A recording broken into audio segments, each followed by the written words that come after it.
सतनाम सत्सुकृत आद अदली अजर अचिंत पुरुष मुनिंद्र करुणामय कबीर धनी धर्मदाजी साहेब ने दया।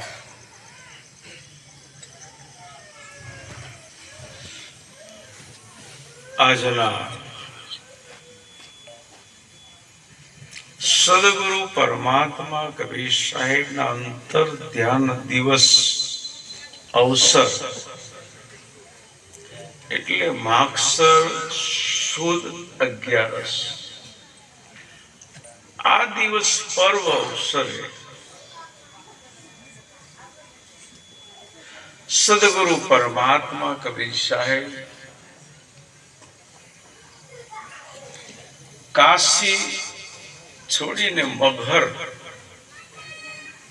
જઈને અંતર ધ્યાન થયા. તે ભૂમિ શ્રાપિત હતી. મગહર કે મગહર મરે સો ગધા હોય, કાશ્યમ મરણમ મુક્તિ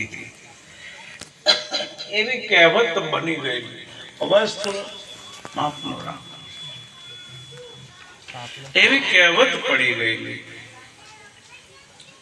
એટલે અંધશ્રદ્ધા બેસી ગયેલી. એ બધા બહુ પાપ કરો પછી કાશી જઈને કરવત મુકાવી દઈએ એટલે આપણને સ્વર્ગ મળે. કાશી મરી જઈએ તો સ્વર્ગ મળી જ જાય. આ અંધશ્રદ્ધાને, આ અજ્ઞાન દશાને દૂર કરવા માટે સદગુરુ પરમાત્મા જેઠ સુદ પૂનમના દિવસે બ્રહ્મ મુહૂર્તમાં કાશી લહરતામાં પ્રગટ થઈ અને જગતના જીવોને 120 વર્ષ ચેતાવ્યા. છતાંય પણ આવી ઘણી બધી અજ્ઞાન દશાઓ દૂર થતા નથી થઈ.